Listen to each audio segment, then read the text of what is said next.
So, welcome back to the lectures on the Internet Seminar. We are in the middle of first chapter, Basics in Operator Theory. And in the last lecture, I introduced unbounded operators.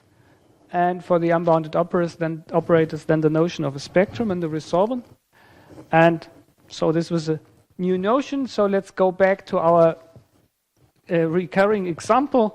So the multiplication operators on L2, and check what for these operators, how the spectrum and the resolvent look like. So to remind you, we have a function m, which is a measurable function from Rn to the complex numbers. And using this function, we want to define the multiplication operator mm applied to u just gives mu. And we can do this we want to define this operator in L2.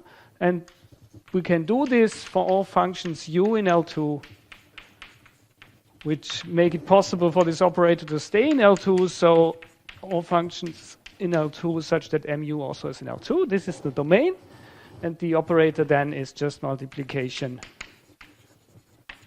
with m. And now the question is, how can I read off from the function m what the spectrum and the resolvent of this operator will be? And so this is example 116. And my claim is the following.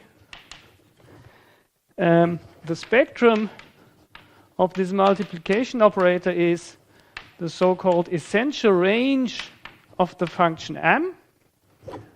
If you do not know this notion from measure theory or integration theory, just think for the moment of a continuous multiplication function m, so not just measurable but continuous.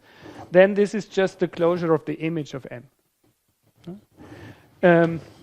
And in the general case, we have to make sure to get the part of the image that is measure theoretically relevant. So in an almost everywhere sense. And so the usual definition of the essential range is you take all the lambdas in C such that for all epsilon positive, the set of the x in Rn such that the image of x is closer than epsilon to this value lambda. So what does that mean? That is the intersection of the image of m with a ball around lambda of radius epsilon. And the measure of this set must be positive for all epsilon positive.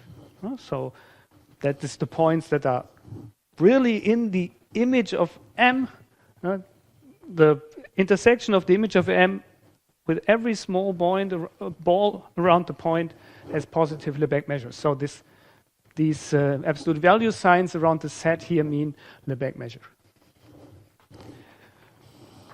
Okay, that's the essential range. And my claim is that the essential range of the function m is exactly the spectrum of m, of the multiplication operator, and that points outside the essential range are the resolvent set. So let's prove this by proving the two inclusions. So for the first inclusion, we will not show that every point in the spectrum is in the essential range, but we will show the contraposition. So we will show if lambda is not in the essential range of m, then lambda is in the resolvent set of the multiplication operator, which gives by contraposition the inclusion. Okay, so let lambda be a complex number that is not in the essential range. What does this mean?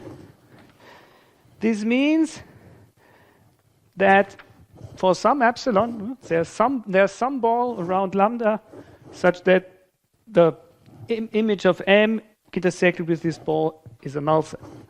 So there exists an epsilon positive such that the set of all x in Rn with distance of m of x minus lambda less than epsilon, this is a null set.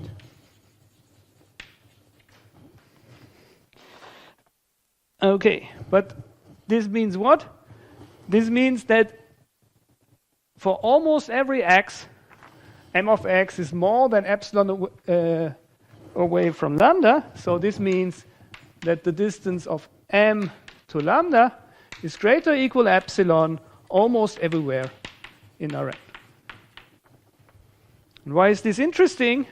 Because this means the function 1 over m minus lambda or 1 over lambda minus m is defined almost everywhere. Because we can divide by lambda minus m because it's almost everywhere non-zero. And why do we want to divide by lambda minus m? What we want to find, we want to prove that lambda is a resolvent parameter. So we want to invert the operator lambda minus mm. What does this operator do? It multiplies with lambda minus m. So having the function 1 over lambda minus m is a good thing, because this probably will be the inverse. So let's check. So this means that the function lambda minus m to the minus 1 firstly is defined almost everywhere, and secondly is a bounded measurable function, because this function is almost everywhere greater or equal epsilon, so the inverse will be almost everywhere less or equal 1 over epsilon. So this is a bounded measurable function on Rn. Now, in the last lecture, we had this proposition 1.9 that told us what the multiplication function has to be like for the multiplication operator to be a bounded operator, and the result was the multiplication function has to be bounded. So the multiplication operator with this function is a bounded linear operator on L2. So this means the multiplication operator that multiplies with the function lambda minus m to the minus 1. This is a bounded linear operator on L2. So it's a really nice candidate for our inverse. Now we only have to check that it's really an inverse. Okay, but this is not too difficult. Take any u in L2 Rn and calculate what is lambda minus m applied to m lambda minus m to the minus 1 u. Note no problems about domains here, because this is in L2, this is bounded operator on L2, so this is well defined. Now what happens here, this gives lambda minus m to the minus 1 u, and this can be written much more easily as u. So we see this is this gives the identity, and in the same way, if you take u in the domain of mm, then you can write down m lambda m to the minus 1 applied to lambda minus mmu. And the same way you will find this is multiplication with lambda minus m, this is lambda multiplication with this function. So this gives you. So the operators are left and the right inverse. So it's an inverse, it's a bounded operator, and this means that lambda is in the resolvent set. So we just proved that it is invertible by explicitly giving the inverse. So let's prove the other inclusion. So we have to prove that every point in the essential range is indeed in the spectrum. And we do this by showing that there cannot be a bounded inverse for these lambda, because we find arbitrarily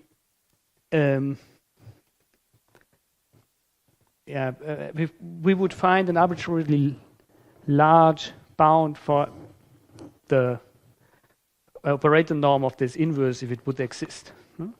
So we do the following. We take some lambda in the essential range of our multiplication function, and we take some epsilon positive.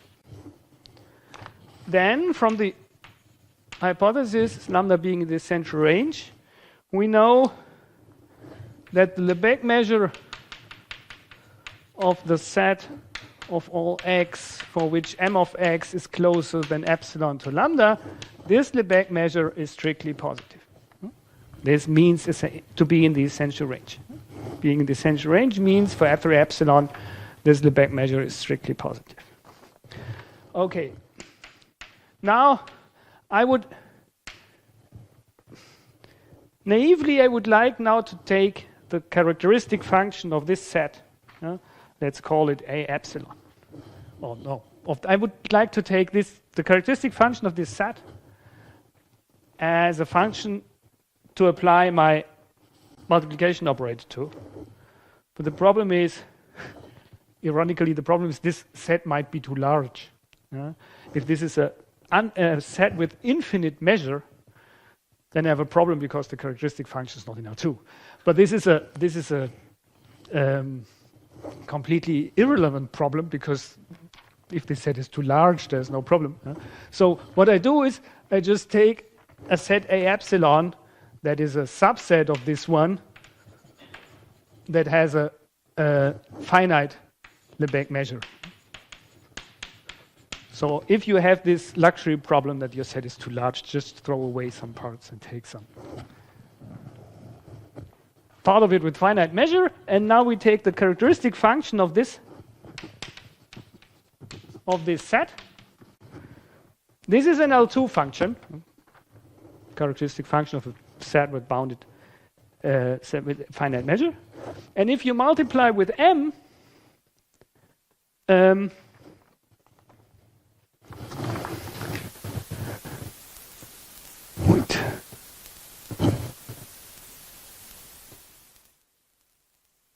then you have m on this set A alpha, but m on this set A alpha is this set A alpha, the m is close to lambda. So on all the set A alpha, subset of the set, the difference of m to lambda is less than epsilon, so the m is bounded on this set by lambda plus 5 epsilon. Modulus of lambda plus 5 epsilon. So we have a bounded function on a set of finite measure. This is also L2, so m times this thing is L2. So this function is in the domain of our operator. Okay, so we can look what happens if you apply lambda minus mm to this special element of the domain and estimate the L2 norm. Okay, this is lambda minus m times this characteristic function. And now lambda minus m on A epsilon is never, so in modulus, is never larger than epsilon. So this is less than epsilon times the L2 norm of the characteristic function. Okay, and what this means is that somehow, if there would be an inverse, then the norm of the inverse must be less than the inverse of epsilon. So if there would be an inverse, you could apply this estimate to the inverse applied to this characteristic function, and you would get an estimate for the inverse with a 1 over epsilon for every epsilon. Doesn't work. So there cannot be a bounded inverse. Cannot be bounded. Note I have no problem to write it down. Yeah? It exists at least as a relation, but it cannot be a bounded operator. Okay.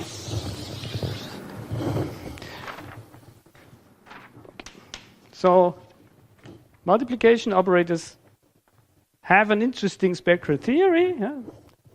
And we can exactly determine the spectrum. The spectrum is the essential range of the multiplicator function. Okay, that is this section about spectrum and resolvent.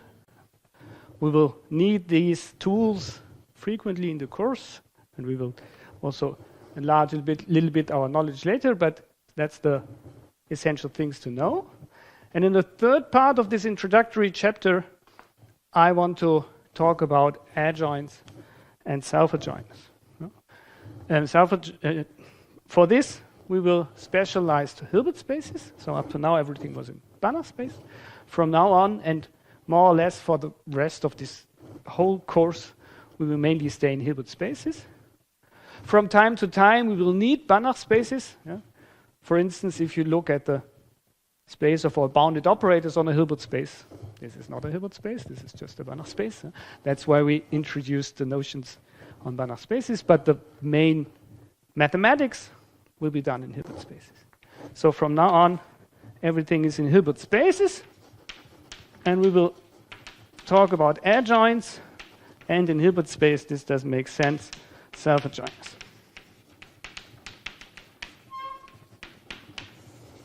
So, and I already said in the beginning of the last lecture, in this whole chapter, the capital letters H and K stand for Hilbert spaces. So everything that was X and Y up to now will be H and K now. Okay, so the first thing we have to do is we have to define what is an adjoint. For bounded operators, you probably know what an adjoint is. That's the operator to get when you put the operator on the other side of the scalar product. This is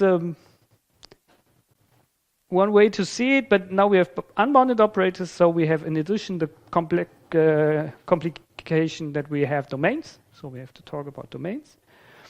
And it even turns out that in the sense of operators, you cannot define an adjoint to every unbounded operator. This doesn't work out. And this is another point where it's really useful to have this generalization at the beginning of this lecture that we talked about linear relations. Because for linear relations, as for the inverses, it's nice for the adjoints, you can just write down a definition. And this is the following. So let's again start with a general linear relation. Now between Hilbert spaces, so between H and K. And then the adjoint relation, and we will denote this by R star. Then is a relation between K and H, so it's a linear subspace of K times H, so the role of the two Hilbert spaces is switched, as usual for adjoints. And it is defined by the following rule.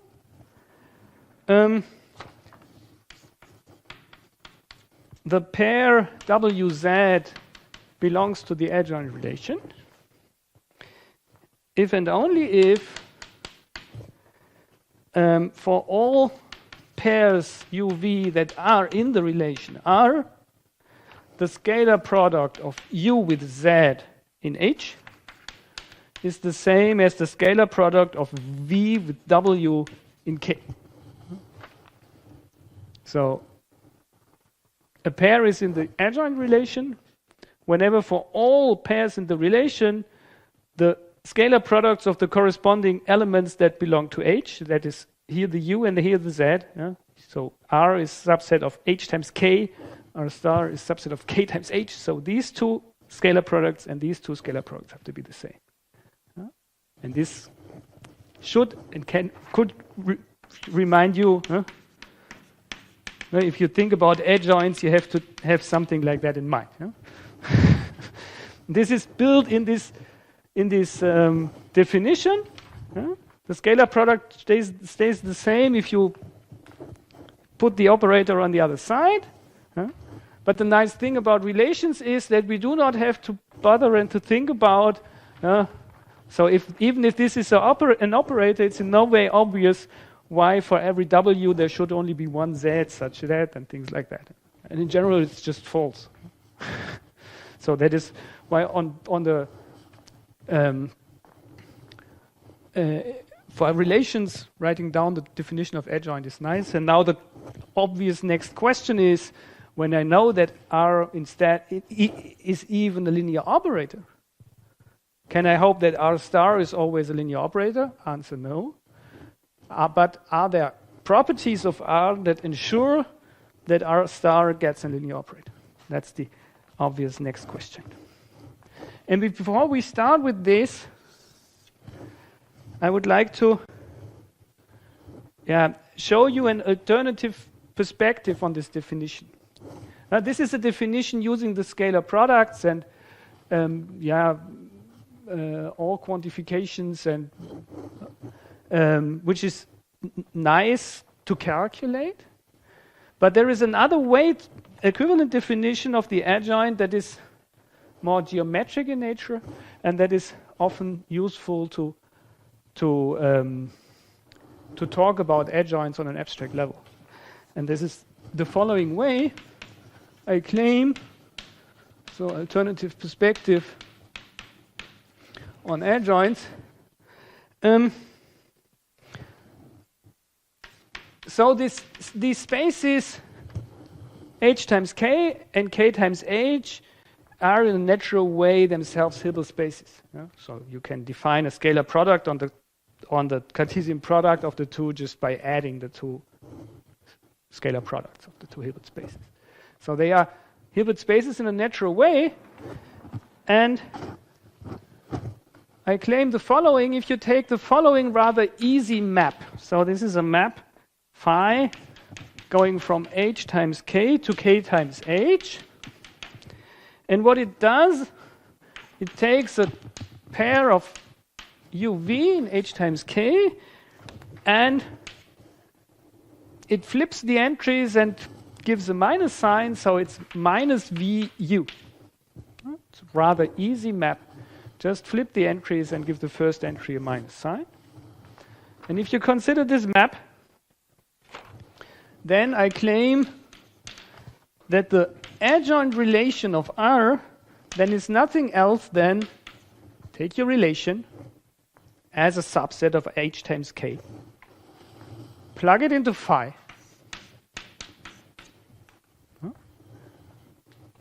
So this now is a subspace of R is a subspace of h times k. This h is a linear map. This phi is a linear map.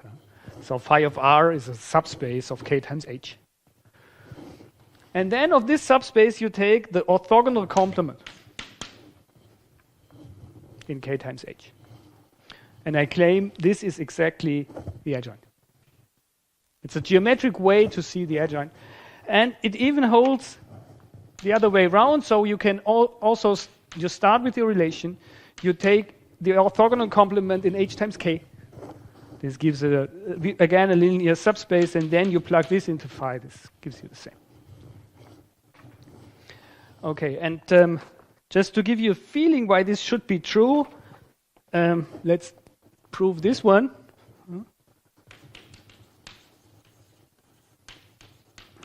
So, what does it mean for a pair wz to be in the orthogonal complement of phi times r, phi of r? Now we just plug in definitions. So this is the case if and only if being in the orthogonal complement means for all uv in phi of r, the scalar product is 0.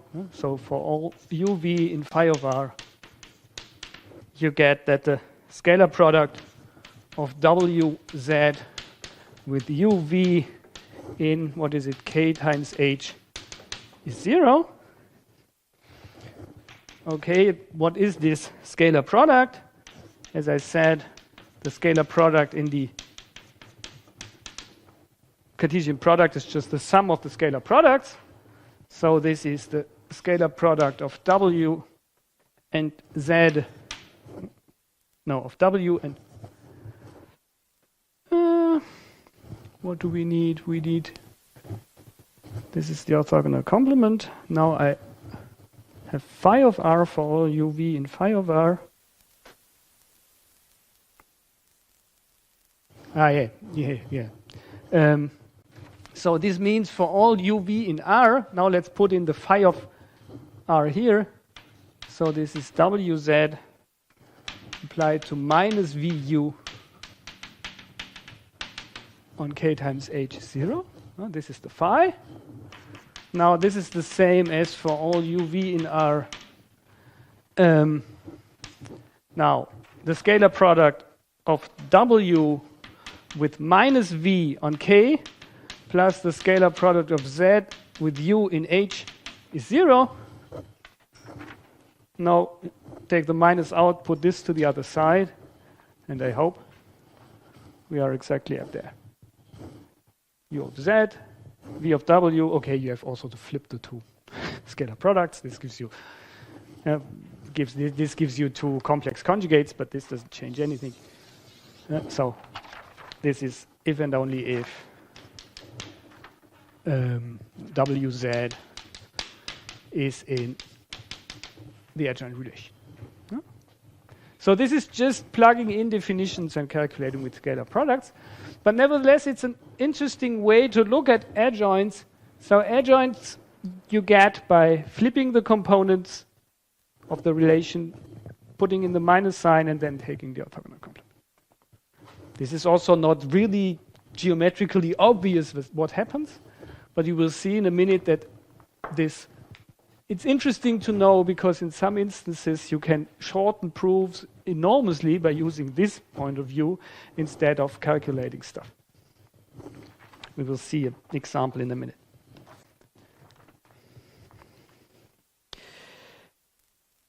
Okay.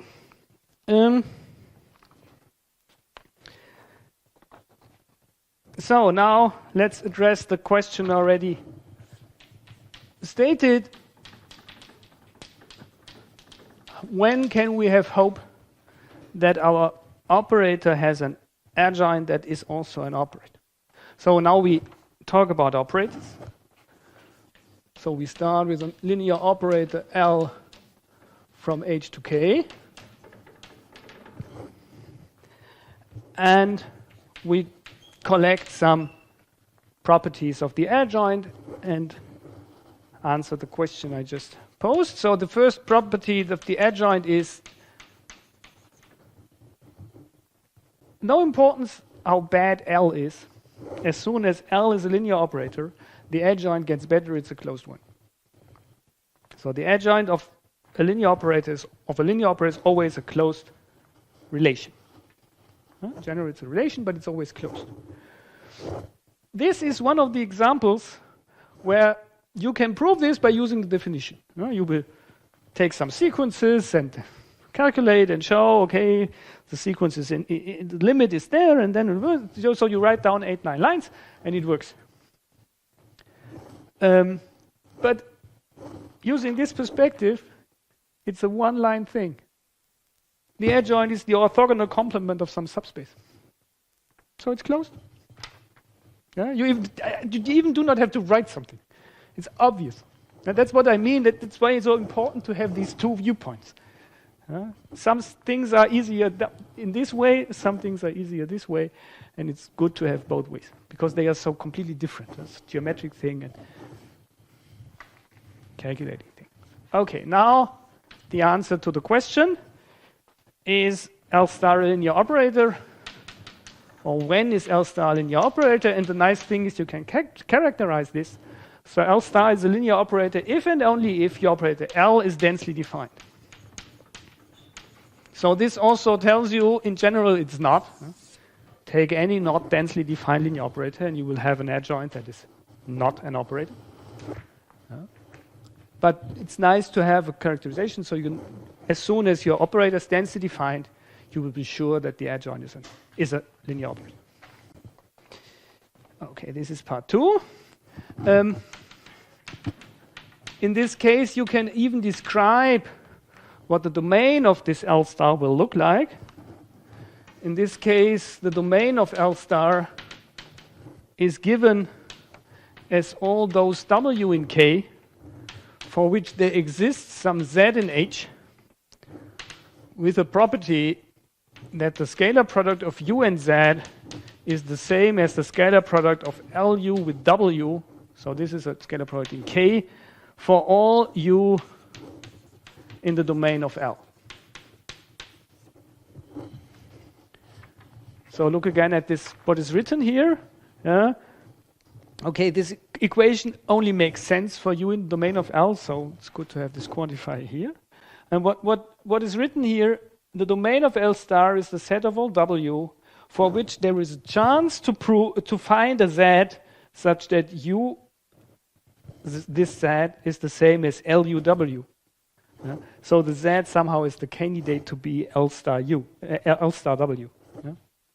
So if Z is L star W, you have again U L star W is LUW. Yeah?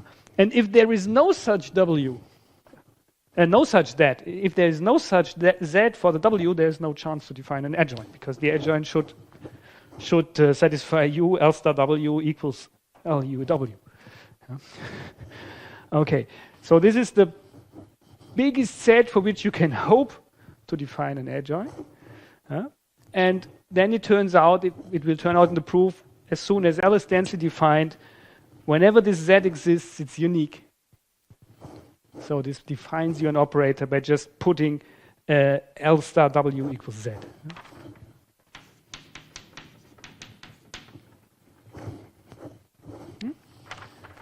But this we will have to prove. Here there's only an exists, but it will turn out, if it's densely defined, then this existence here is unique. Okay. What this means in particular is, let's write it down explicitly, because it's the important formula for adjoints, so that U scalar product with L star W in H is the same as scalar product LU W in K. And this is what you are used to. And the only point you have to pay attention now for unbounded operators is, again, you have a domain. Yeah? So this adjoint. So first thing you need that L is densely defined. When L is densely defined, then you get an adjoint, which is an unbounded operator in general with this domain. But as soon as you are, let's write down the quantifiers. As soon as everything is nicely in the domain, so this is true for U in the domain of L and W in the domain of L star.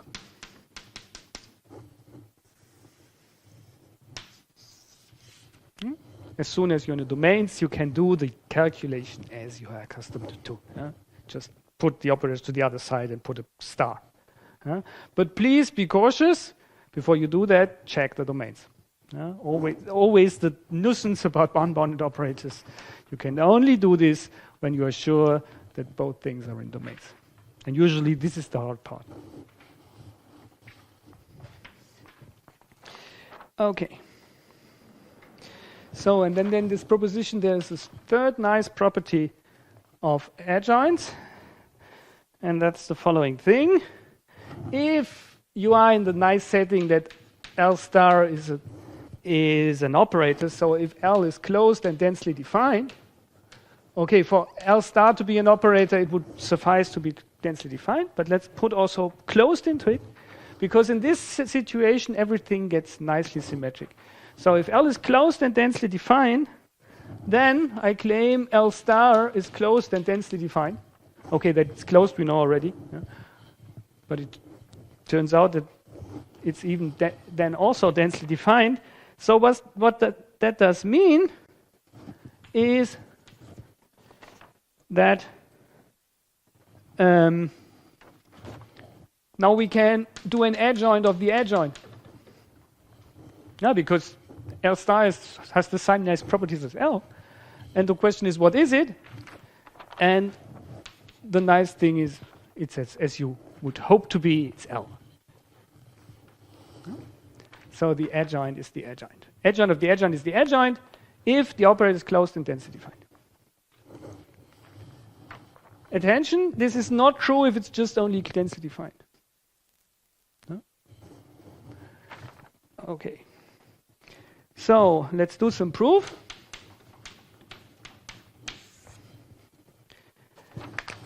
Part A, I hope I already convinced you.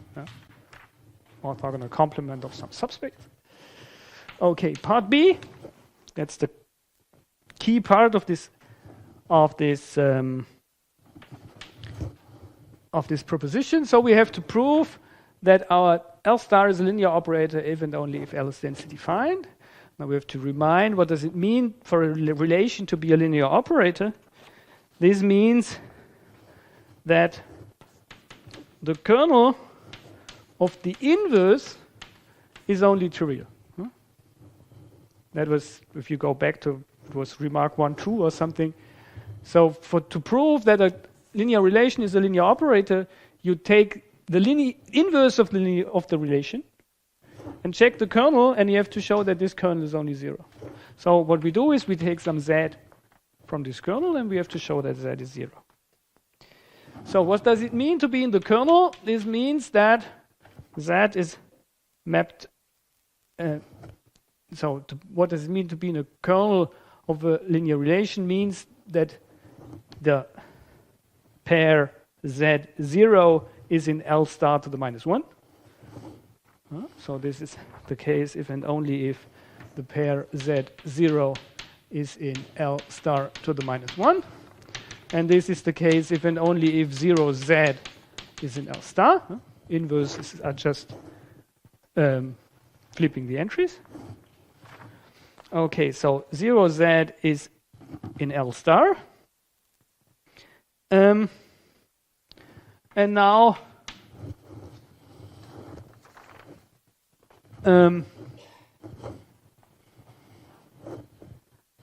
we take the definition.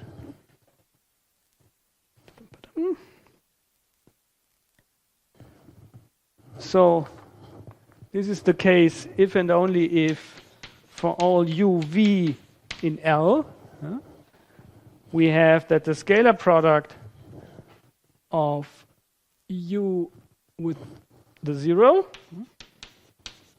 in H is the same as the scalar product of v with the z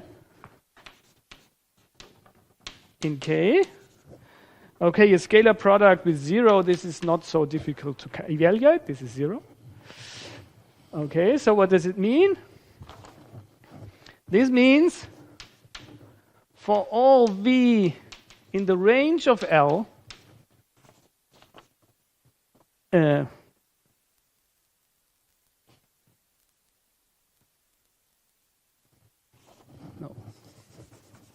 in the domain of L, yeah? V is in the domain. For all, no.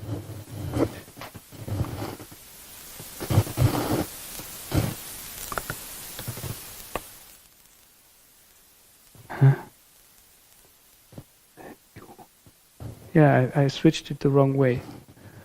Where's the mistake? U with Z. Yeah, it's U with Z and V with 0, no? Must be because the Z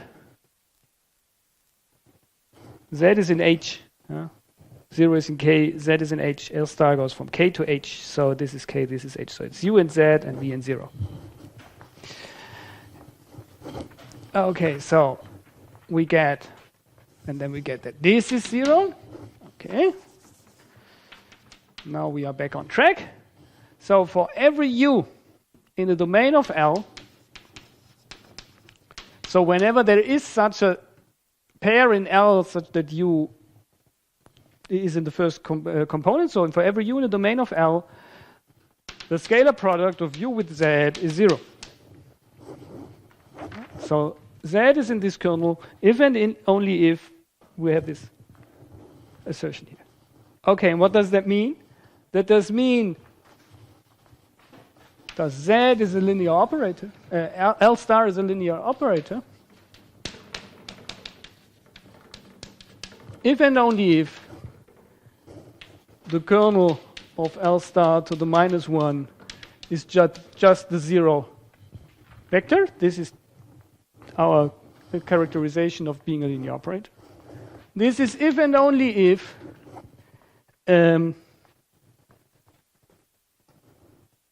the orthogonal complement of the domain of L is only 0.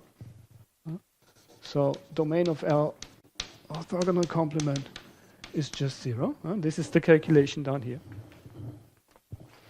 Okay, and this is if and only if L is densely defined.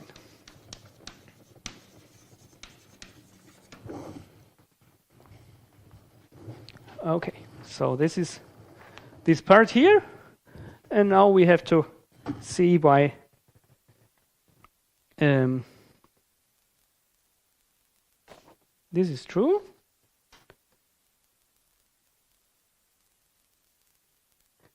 But this is just writing down the definitions. Now you know, so now you assume L is densely defined, then you know your L star is a linear operator. You write down what is written there and you get exactly this. It's just that you know it's linear operator, that's what I said before, so you know that the Z is unique, and then you get exactly this equality. Okay, so what is missing is C.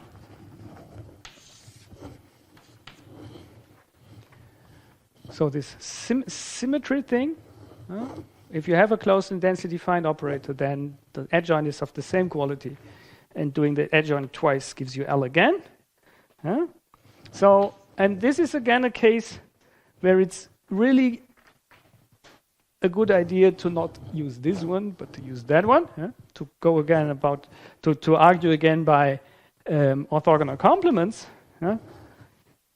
because we want to do adjoints twice, so we have orthogonal complement of orthogonal complement, and we know what happens.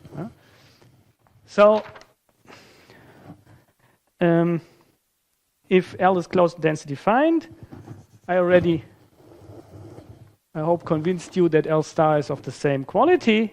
It's always closed, and why is and that is densely defined. We will see in a minute, but it's an operator, a closed operator. So let's look at the adjoint. We can do this. We can write down an adjoint for every relation. We are not sure if this is an operator or no, but it's a relation. And this relation, by the alternative perspective, can be written as take your L star, plug it into phi, and take the orthogonal complement. This is this formula. Now we still have an adjoint in the middle, so we reuse this formula, but now we use this one. So the L star we rewrite using that. So what we get is phi of L complement, orthogonal complement. Now I have many parentheses, I think so, like that. So you have an orthogonal complement on the outside and on the inside, and phi of L orthogonal complement. This looks very nasty, but it's not that nasty, because the phi is really easy. So what happens if you do phi and phi again? So if you do phi and then phi again, you get uv again, but with two minus signs. So this gives you minus u minus v. But minus u minus v.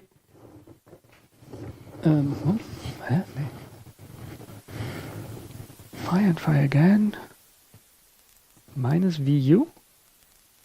Minus v minus u. Yeah, this gives you minus L, but the negative of subspace is the same subspace. Okay. So this is L orthogonal complement, orthogonal complement. Okay, and now what is the orthogonal complement of the orthogonal complement? Little trap. It's not L. It's the closure of L. This is one of these differences between finite dimensional and infinite dimensional Hilbert spaces. But L is assumed to be closed. So this is L. But you already see here in the proof that what I said before, if L is not closed, you do not get this. If L is not closed, you get L star star is the closure of L. But we do not want to go into these details, so for our course, it completely suffices to have it like that. If the operator is closed and densely defined, then doing adjoints twice, this does nothing.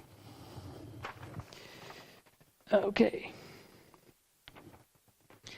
So now we know the theory about adjoints, and the next step, as usual in this first chapter, is let's take our multiplication operator and look what is the adjoint.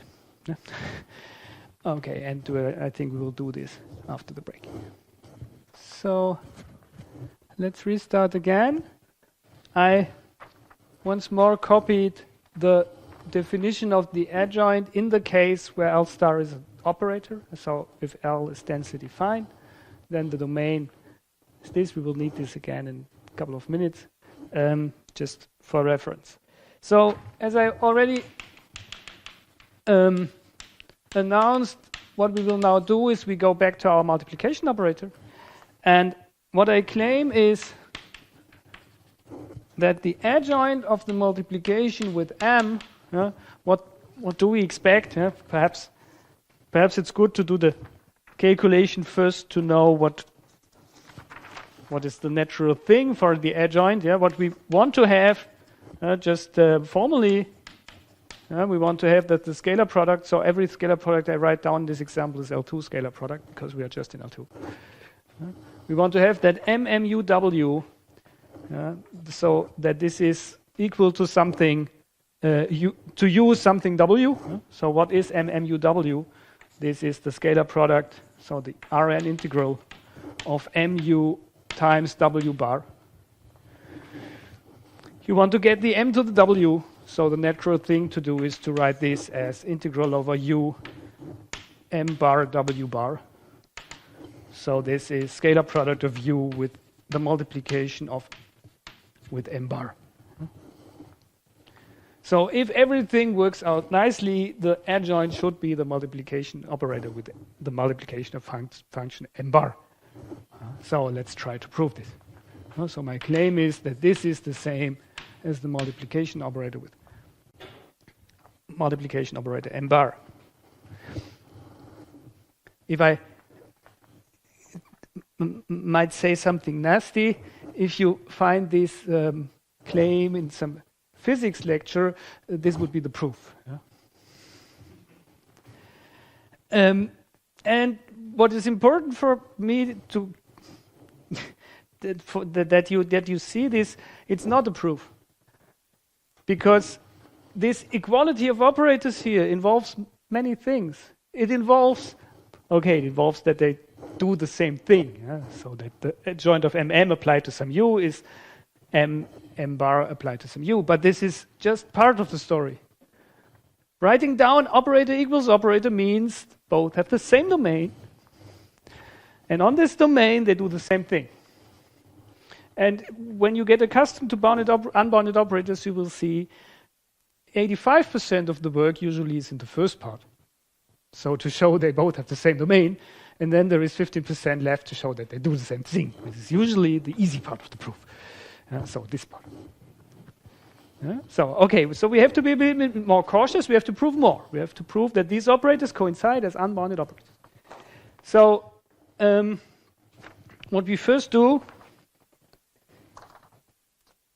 So what do we have to prove? In fact, we have to prove every u that is in the domain here is in the domain here, and every u that is in the domain here is in the domain here. So we do it by two inclusions. So what I will first do is this inclusion here.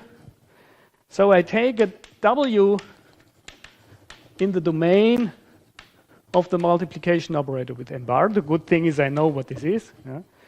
So because the nice thing is you already know this is an operator, because we know that mm is densely defined. This we showed on Monday. So this is densely defined, so this is an operator.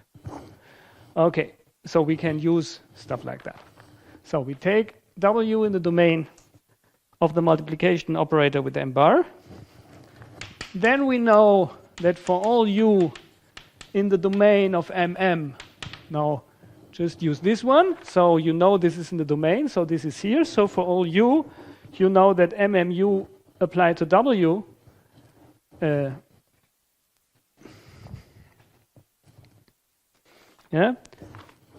is this up to here. So that is this. And now you can apply this characterization. So this was proposition 118b, which tells you whenever for some w I find a z such that this equality is true for every u in the domain, then this w is in the domain of the adjoint, and this is the image. So this tells you w in the domain of the adjoint, and the adjoint applied to w is the z over here. And this is that's the first part of what we want to prove. Okay. So we have used this characterization of the domain, and using a w in the domain of this operator, we found it's in the domain of that one, and they do the same thing. One inclusion. We need the other inclusion. And now one might be tempted to say, okay, we just do the same calculation again the other way around. Cautious. So why cautious? Because how does this direction start? This direction starts with take some w in the domain of the adjoint. Because now we have to prove that every w in the domain here is in the domain here. So you cannot start from here this equation because you cannot write down this one. You do not know that w is in the domain of the multiplication operator with m bar. So you even cannot write down this scalar product, and if you cannot write it down, you can not do this calculation. So we have to do something else, and we go back to a trick that we had already in the last lecture. So take some function u in L2. Then, irrespective of what u is, for every u in L2, we form again, we had this on Monday, this function u over 1 plus m squared, modulus of m squared. This is always a function in the domain of mm. No, because we went through this already. 1 over 1 plus m squared is bounded. Bounded times L2 is L2. If you multiply another m, this stays bounded. Bounded times L2 is L2. So this is fine. So this is a good function to apply in this definition of the domain of the adjoint. So if you do the scalar product of our u with m star w, this is okay. W is in this domain. Divided by 1 plus modulus of m squared. So this is just some scalar product. We can look at this one. Okay, now you write it as an integral. This is a real function you can put over here. So this is u over 1 plus modulus of m squared. Scalar product with mm star w. Yeah, now we know mm star is the adjoint of mm. This is in the domain of mm. Yeah? This is in the domain of mm star. So we can put this to the other side. So this is mm applied to u over 1 plus modulus of m squared. Scalar product with w.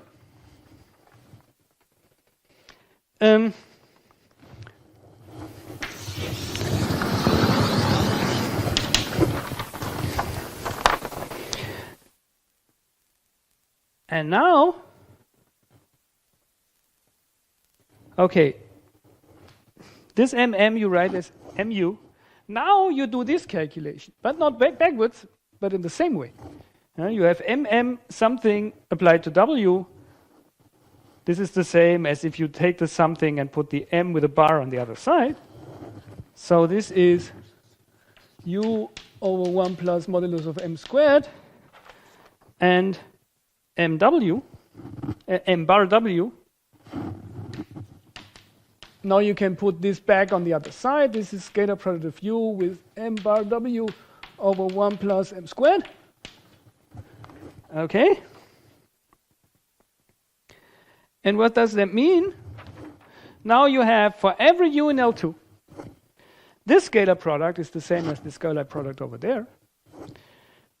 So this function is the same as this function over there, almost everywhere. So this implies mm star applied to w over 1 plus m squared. That wouldn't be good. Mm star w over 1 plus modulus of m squared, like that, is the same as m bar w over 1 plus modulus of m squared. Okay, modulus of 1 plus modulus of m squared is, you can multiply with this one, the equation. So you get mm star w is m bar w. Okay, this is nice because this tells you two things. Yeah, because this here, this, you know for sure is an L2 function. Better write it here. Because mm star, w is in the domain of mm star. Mm star is a bounded operator, not bounded, is an operator in L2, but every element in the domain will be mapped to L2, so this is in L2. So the right-hand side is in L2. This is nice, because that means that w is in the domain of m bar. That was the precious information that we were missing in the beginning. So this means w is in the domain of m bar, and what we want, m bar w is the same as mm star w. Yeah? And you see, the main work is to get here, not to prove that it does the same thing. It's a very, this proof is it's a very typical.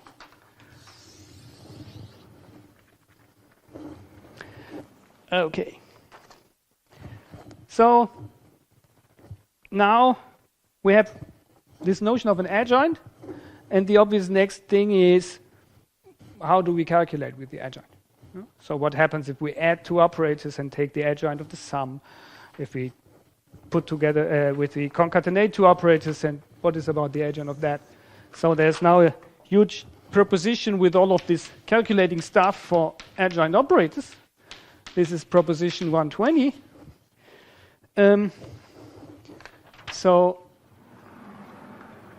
take some operators, L, L1, L2, linear densely defined, for the adjoint to be an operator. So densely defined linear operators from H to K. And we need, this is later. And we take some,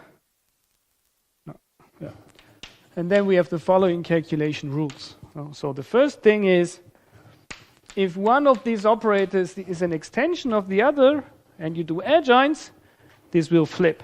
So if L1 is a restriction of L2, then L1 star is an extension of L2 star. So this turns around. First thing. Second thing, sums. So if you do the sum of two operators, then you do the adjoint. And if you are still in your linear algebra course or in your functional analysis course with bounded operators, probably your finger is already starting to write, this is L1 star plus L2 star. I have bad news for you, this is wrong. No, it's not that. What happens is, in general, you only get an inclusion. It might happen that the adjoint of the sum can digest more elements than the two adjoints on their own. So in general, you only get an inclusion. The operator L1 plus L2 star is an extension of the sum of the two adjoints. There is a nice case where you know that you have equality. You have equality if the operator L2 is bounded. Okay, or otherwise stated if one of the two is bounded, because you can turn this around. But if one of the two is bounded, then it's okay. But if you really have two unbounded operators and you use sums, you have to be cautious. You get an inclusion, but in general not an equality. So then, third thing, A particular calculation that we do really often with our operators is to subtract some lambda. If you do, for instance, if you do spectral theory, so the natural question is what happens if you take such a thing and do an adjoint? And the answer is it's nice. You have to bar the lambda and adjoint the operator, and this works always. Okay. Next thing, L1 concatenated with L3. So we have another operator, L3, going to the third Hilbert space. It also has to be densely defined. Linear operator going from K to some Hilbert space that I do not need a name, so to some other Hilbert space. And then the question is again, what is about L3, L1 adjoint? And again, if you think of linear algebra or bounded operators, you are tempted to write that this is the same as L1 star, L3 star. I hope you all remember that you have to switch the order. Yeah? And again, I have bad news for you, or semi-good news for you. Equality is generally wrong. You also only get an inclusion, and that is that, again, you put two together, and then it might get bigger. Also here you have equality if, and now the order is important, if the L3 is bounded. So if this operator, the left one inside or the right one after doing the two single adjoints, if this one is bounded, then you have equality. I mean, in general, you only have an inclusion.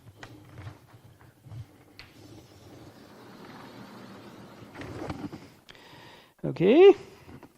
Then what's about invertibility? If I know that lambda is, that L is invertible, does it give me something about the adjoint? And here the answer is nice. If L is invertible, so is L star. And you even know how to calculate the inverse.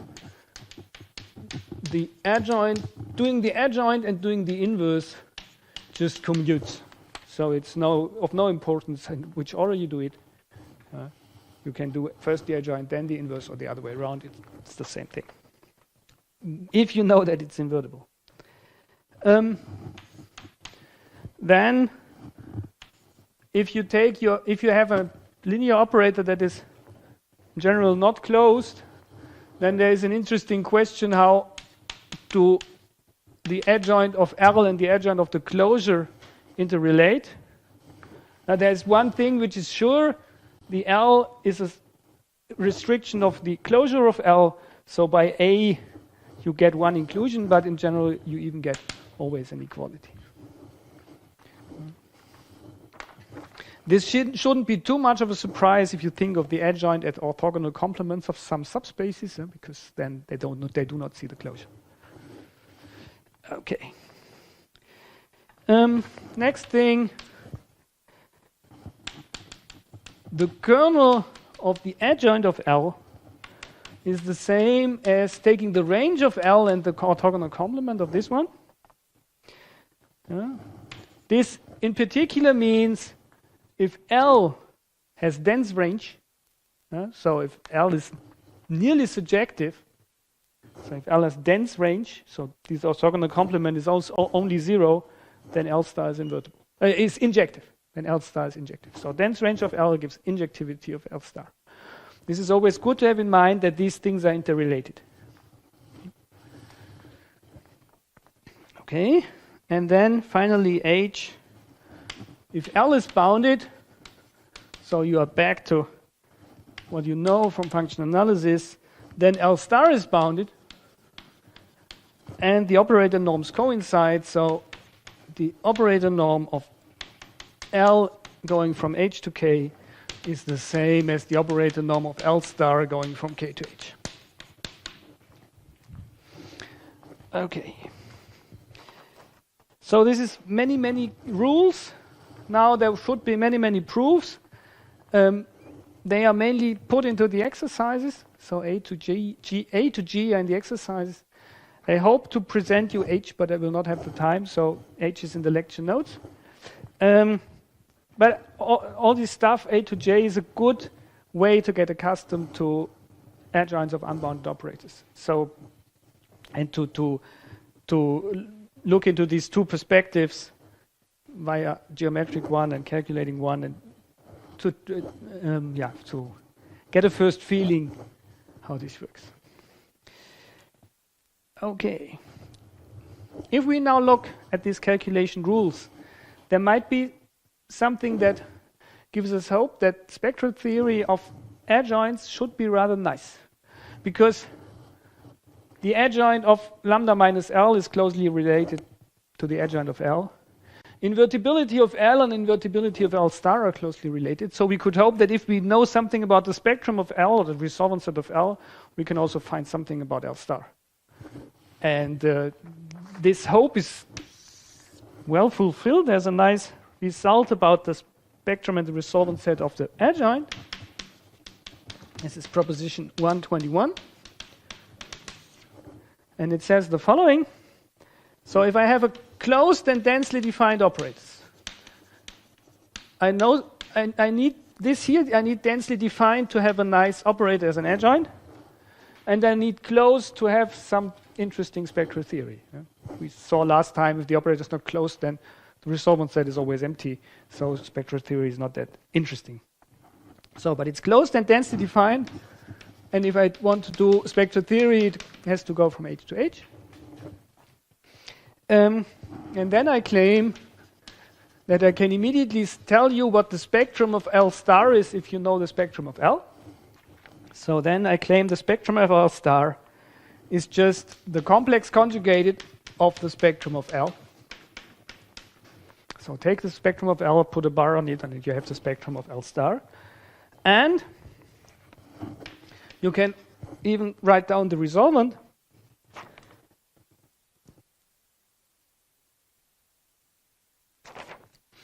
And the resolvent of lambda bar and L star is the same as the adjoint of the resolvent of lambda and L. So somehow you can pull the star into the resolvent if you bar the lambda. Okay, and this is true for all lambda where this makes sense, so for all lambda in the resolvent set of L. Let's prove this.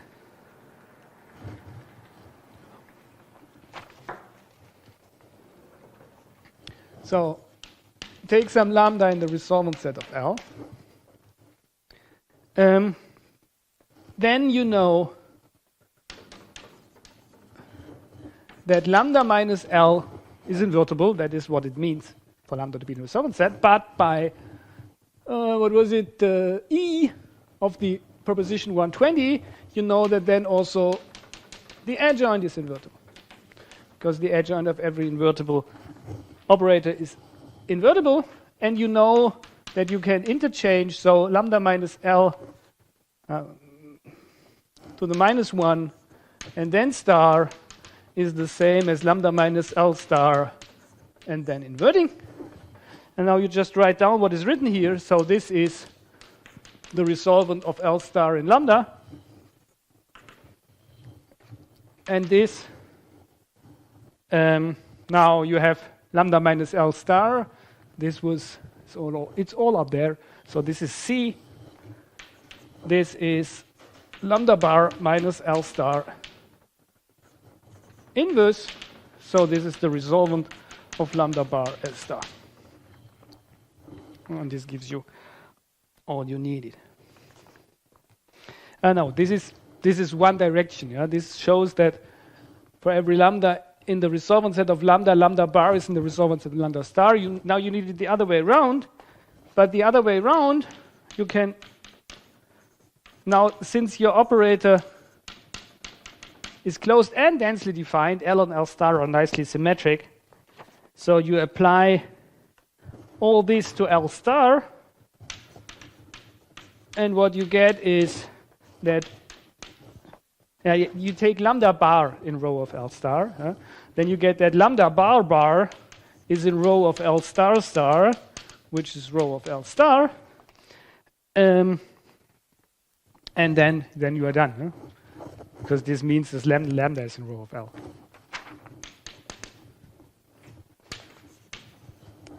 Whenever your operator is closed and densely defined and you want to prove two directions about adjoints,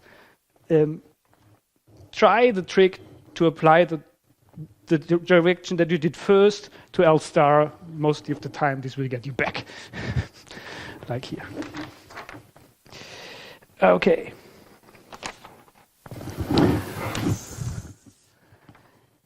So,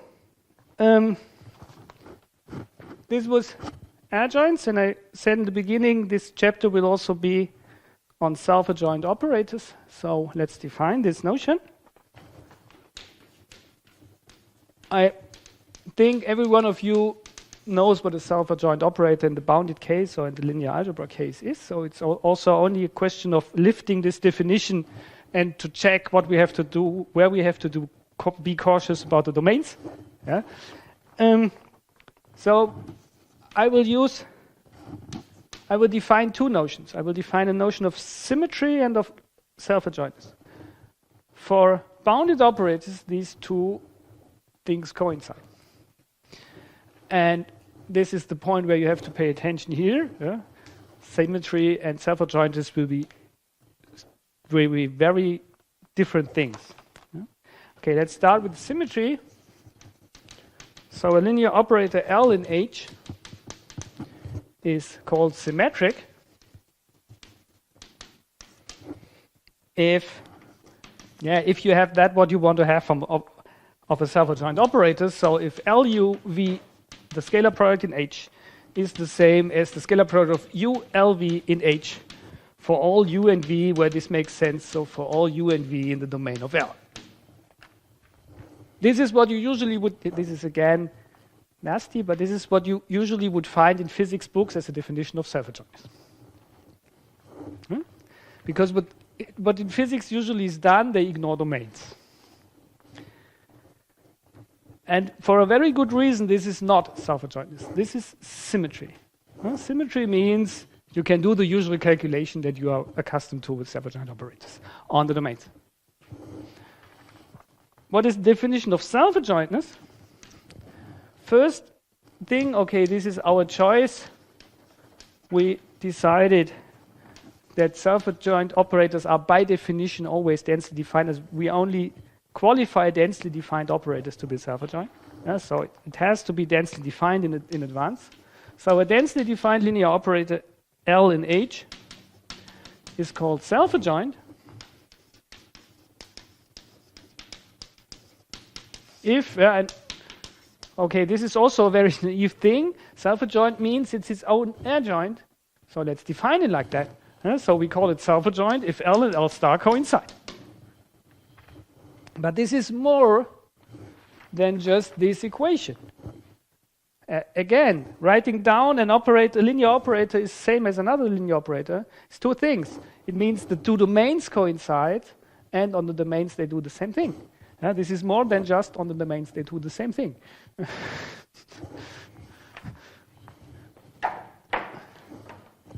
Okay.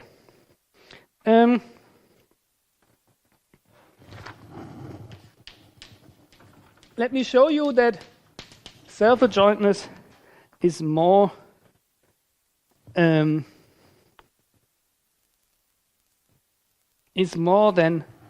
symmetry. Yes?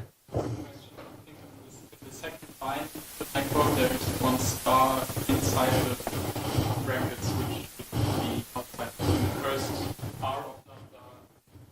Yes, you're right. Oh, you're right. This should be there. Yeah. Thank you. Yeah, then it fits. Okay. So the first difference is this densely defined, okay, but this is not the main thing. So let's take a densely defined operator, and and look what it means to be symmetric. So if L is a densely defined linear operator in H,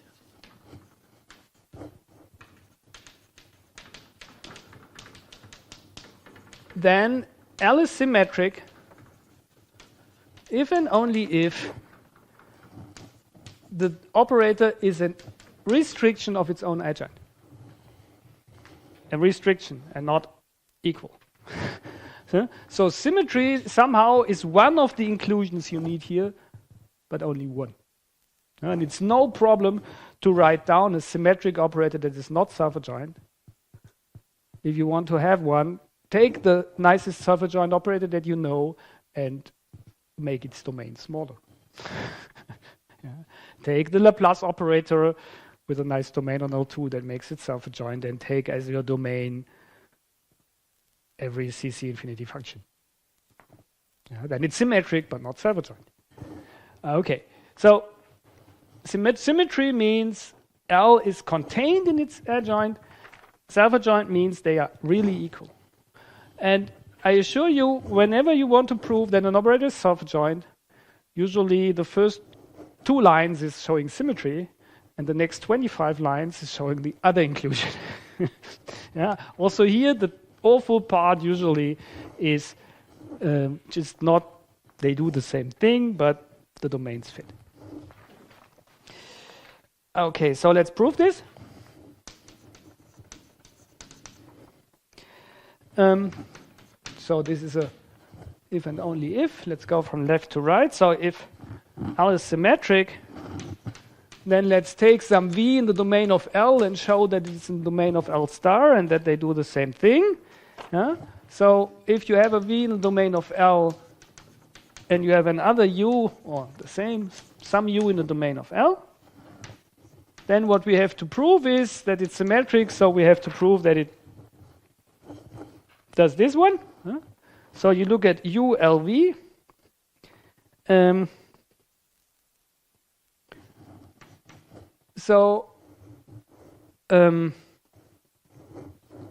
It is symmetric. Yeah, we know it's symmetric. We want to show the inclusion. So we know that this is the same as this. So this is LUV in H. And now just by the definition of the adjoint, so look again on the upper blackboard, a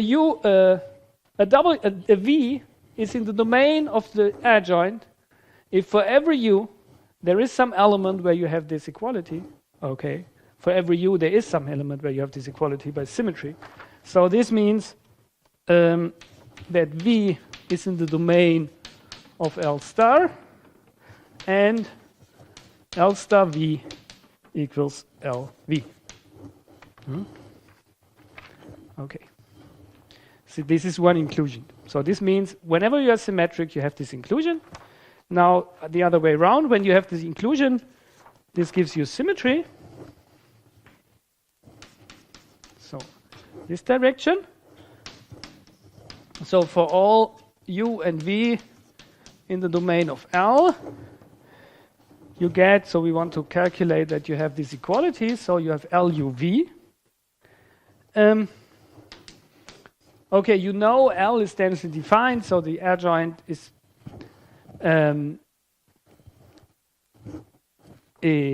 a well-defined linear operator. So this is U L star V. Now you know that L is a restriction of L star.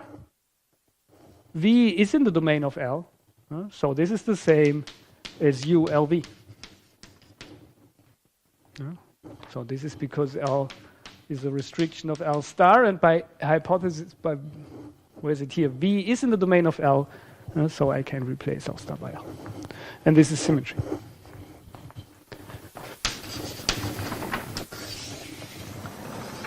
Okay.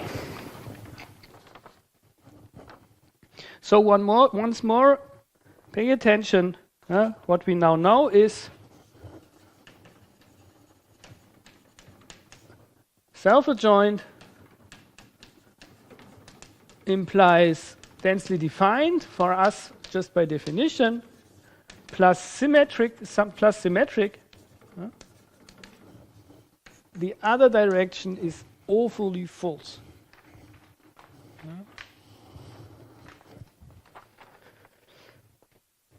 Okay, we have a new thing to talk about, so let's get back to our multiplication operators.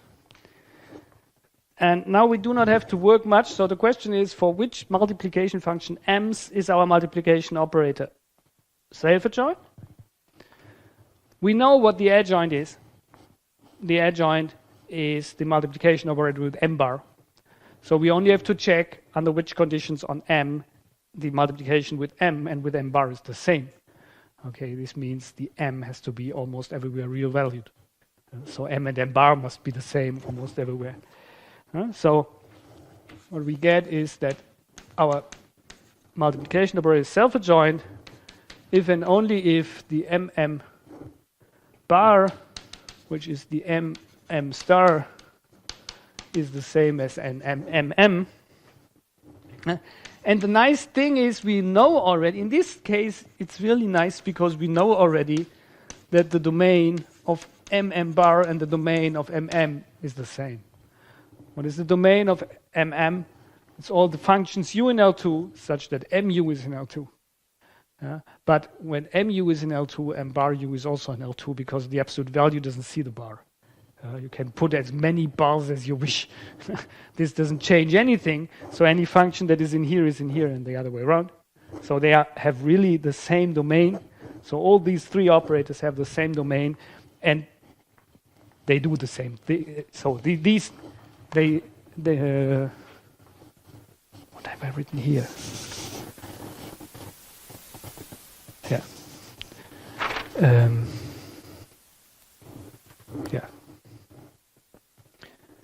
Yeah. This must be the case for being self-adjoint. Yeah. So all these three have the same domain, and we only have to check that they do the same thing, and that's the easy part. And when do they do the same thing? When m star and m are the same almost everywhere. So since these two domains are the same, we find that mm is self-adjoint if and only if m is real valued almost everywhere. Okay. So one final proposition. I hope that I scared you enough that showing self-adjointness often is not so a nice task because you have to look at the domains. And to give you some help, I have two criteria that on the operator L that tells you if it's symmetric plus something nice, you get self-adjoint.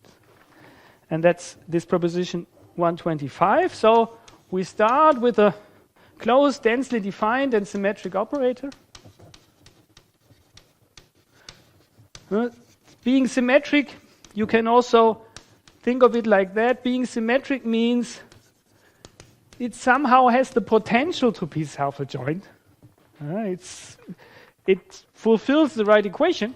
It has the potential to be self-adjoint, but perhaps it still has the wrong domain. But usually if you have a symmetric operator that is not self-adjoint, you have hope that you can cure it by tweaking the domain, changing the domain, then it could get self-adjoint. So symmetric somehow means potentially self-adjoint, but not in general self-adjoint. So, but now what can we suppose in addition to get it self-adjoint? And here are two proposals. The first is if you somehow can show that your operator L has any real resolvent value. So if any real number is in the resolvent set of L, then you have one. Then it's self-adjoint. And the other criterion is if you look at the spectrum, and the spectrum is completely real. So there is no spectral value outside the real axis, then you also have self-adjoint. So if you know something, if you know your L is symmetric and you know something about the spectrum or the resolvent set, then this gives you information about self-adjoints. Okay, I will give you a proof of A, or let's say a first part of a proof of A, and then the rest will be an exercise, and part B is also an exercise.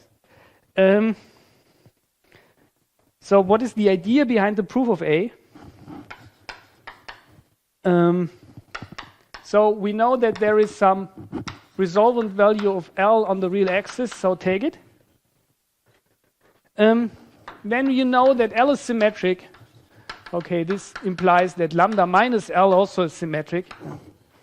Take the definition here, put a lambda UV and a lambda UV on the other side. This is immediate. And this means, by what we just proved in 123, that lambda minus L is a restriction of its adjoint. Symmetric, that's what we saw. If you have a symmetric operator, then the adjoint is an extension of it. Okay, so what we are missing is the other inclusion. And what I propose is now you use this real valued lambda, real valued parameter. And what is so important that it is real valued? This is, you go again to 121. This was our all-purpose proposition. No, 121 was 22, 23. Yeah, this was that the spectrum of L star, you know it. So it tells you if you have a real resolvent parameter, then this is in the resolvent set of L and of L star, because lambda and lambda bar is the same. So this is then in the resolvent set of L and of L star. So you have a common resolvent value of L and L star. And now there is a general thing, and this general thing we propose for you to do it as an exercise, because it's really good to... This is a trick that you can use again and again, and it's really important that you get this trick into your fingers, and that's why we put it into an exercise, that you really look at it. If you have a situation like that, you have an inclusion and you want to have an equality. And you know something about, not really invertibility, but injectivity and surjectivity of these operators. This is a nice situation. So I say the claim now follows what is in the lecture notes called the exercise 1-2b, and I will paraphrase it here for that you see that it now follows. So this exercise 1-2b says in an abstract way, if you have two linear operators nice enough that have this inclusion S is included in T, and you know that, what the exercise first tells you, if S is surjective and T is injective, then they have already to be equal. And from this you can deduce that if you have an inclusion and the two operators have one common value in the resolvent set, then they must immediately be equal. And this is a sort of reasoning that you will find again and again in this course, but also in plenty of others. It's a very strong result, because often there is one inclusion that is easy to show and the other is hard, and this gives you the other one. So if you have an inclusion and if you somehow manage to find one common resolvent value, then you're done. And in this case, you get this common resolvent value by imposing a real resolvent value, because for real resolvent values, as the spectrum of L star is just the complex conjugated of the spectrum of L, you have a common resolvent value. This is the trick here. Okay, so this is, and then part B is, as I said, is an exercise. And now we are at the end of this first chapter, and this means at the end of this lecture. Thank you very much for coming and listening, and we will continue next Monday with the second chapter on sesquilinear forms. Bye.